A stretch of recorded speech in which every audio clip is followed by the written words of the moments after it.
agama Binjai. Yang kami hormati Bapak dan Ibu-ibu yang tidak dapat kami sebutkan satu persatu, termasuk adik-adik yang ada di belakang. Pertama-tama adalah kita panjatkan puji dan syukur kehadiran Allah Subhanahu wa Ta'ala atas berkenannya kita masih diberikan kesempatan untuk bertemu di kantor MUI Binjai ini untuk melaksanakan kegiatan lanjutan muzakarah. Salawat dan salam kita tujukan kepada junjungan kita Nabi besar Muhammad SAW, di mana sahabat beliau kita harapkan di kelak kemudian hari. Pertama kami sampaikan permohonan maaf Bapak Dandim, Bapak Profesor, Bapak Ketua. Beliau rencananya akan hadir, tapi tadi kami ditelepon karena sesuatu dan lain hal. Akhirnya kami yang mewakili beliau.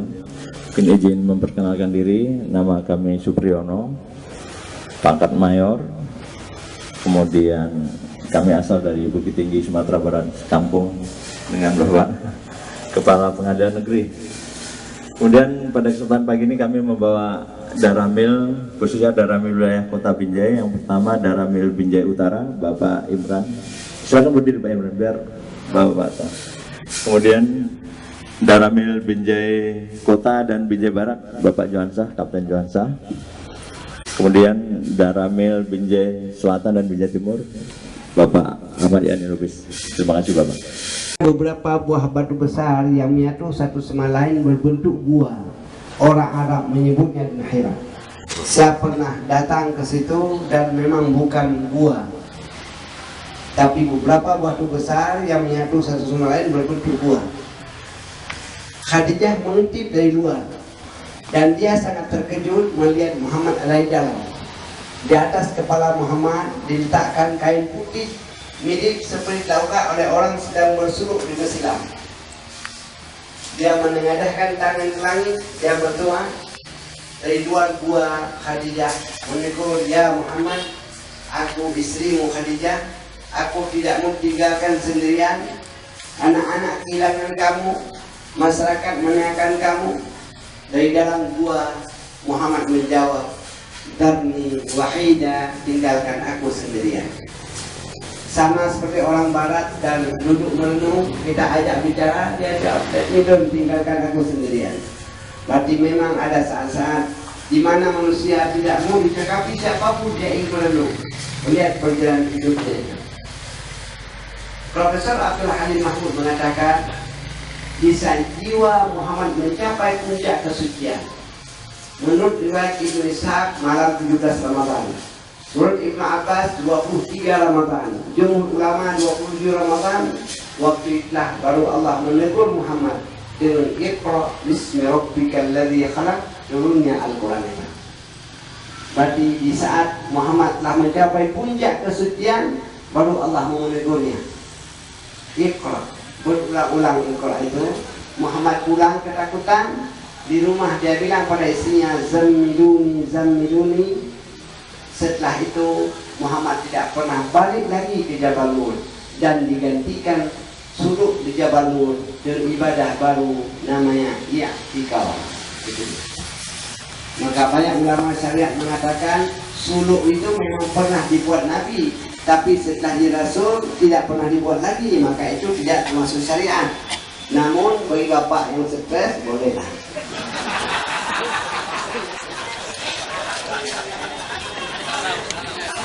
Bismillahirrahmanirrahim. Assalamualaikum warahmatullahi wabarakatuh. Ada satu statement Pak Profesor Hasbala tadi yang menggeliti hati saya. Beliau katakan agar Pak Jamil senang. Memang pujian-pujiannya Pak Hasbala ini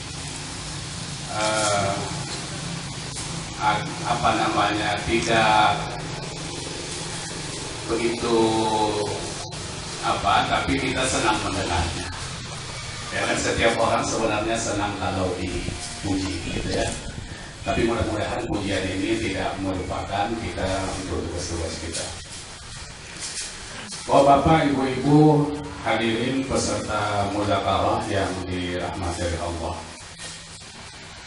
Tadi yang menggeliti hati saya, beliau katakan agar Pak Jamil senang. Memang pujian-pujiannya Pak Hasbala ini tidak begitu tapi kita senang mendengarnya. Karena setiap orang sebenarnya senang kalau dipuji, gitu ya. Tapi mudah-mudahan pujian ini tidak melupakan kita untuk tugas-tugas kita. Bapak, Ibu-ibu, hadirin peserta muzakarah yang dirahmati oleh Allah. Ini tiba-tiba saya melanjutkan, kata Pak Profesor. Saya minta izin Pak Profesor menyampaikan ringkasan yang Bapak sampaikan, ringkasannya. Jadi paling tidak dari yang disampaikan Pak Profesor Hasbalah ini ada 5 sudah yang saya catat. Pertama, Al-Quran itu hidayah, petunjuk, itu satu. Dan hidayah ini sudah beliau bagi tadi menjadi 4. Ada yang disebut dengan hidayah farizah, hidayah bawaan, kemudian ada hawas, indra, kemudian di atasnya ada akal, baru yang tertinggi itu taufik, atau bahasa Pak Quraish Shihab, hidayah agama yang tertinggi. Yang semua hidayah itu tidak akan sempurna kalau tidak ada hidayah agama. Dan agama itu adalah Al-Quran dan hadis itu. Itu satu. Yang kedua, Pak Profesor menyampaikan kepada kita bahwa Muhammad ini ada mukjizatnya. Al-Quran itu sendiri adalah mukjizat. Dan Al-Quran itu mukjizatnya dari yang disampaikan Pak Profesor meliputi 3. Satu adalah mukjizat informasi gaib, itu yang dia sampaikan.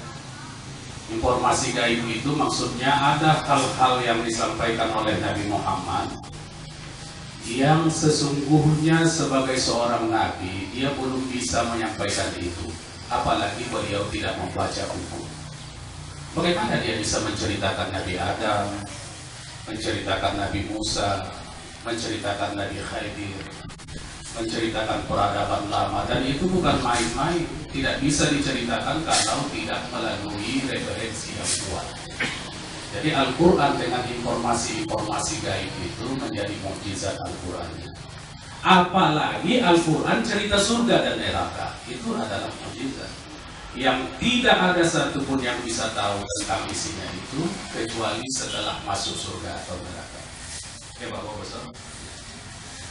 Kedua, mukjizat Al-Quran adalah mukjizat ilmiah. Itu tadi yang disampaikan, termasuklah tentang bergesernya gunung dari satu tempat ke tempat yang lain. Termasuklah misalnya kalau di dalam Al-Quran dikatakan wa ja'alna syamsa dhiya'a wal qamara nura. Misalnya kata Allah, itu mukjizat ilmiah. Dhiya itu artinya bercahaya, nur bercahaya. Kami jadikan matahari itu bercahaya dan bulan itu bercahaya. Tapi satu menggunakan kata dhiya, satu menggunakan kata nur. Dia itu adalah cahaya dari dalam dirinya sendiri, dan memang secara ilmiah bahwa matahari itu memiliki cahaya dari matahari itu sendiri.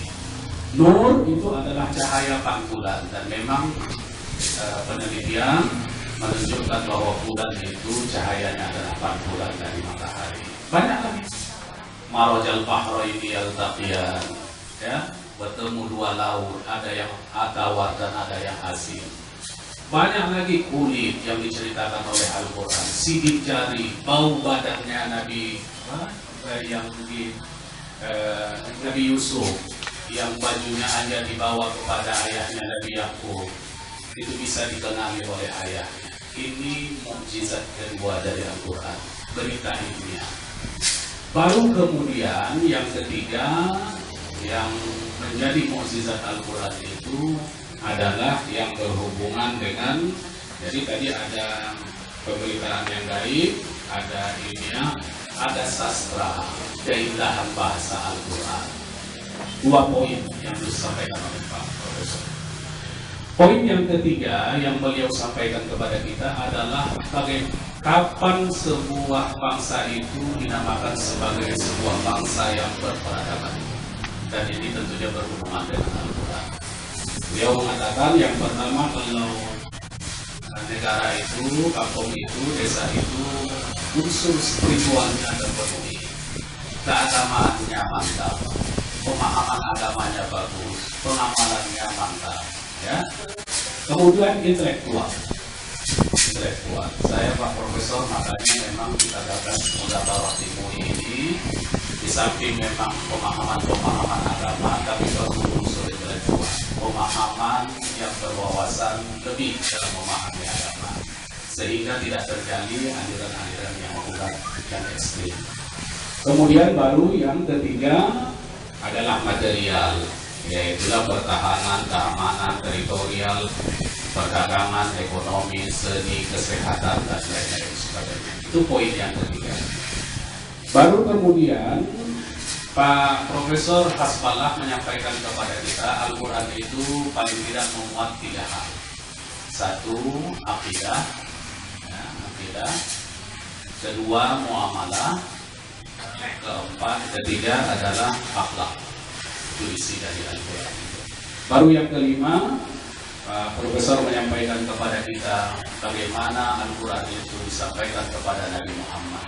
Dan harus kita pahami bahwa sesungguhnya Al-Quran itu turun sekaligus pertama kali.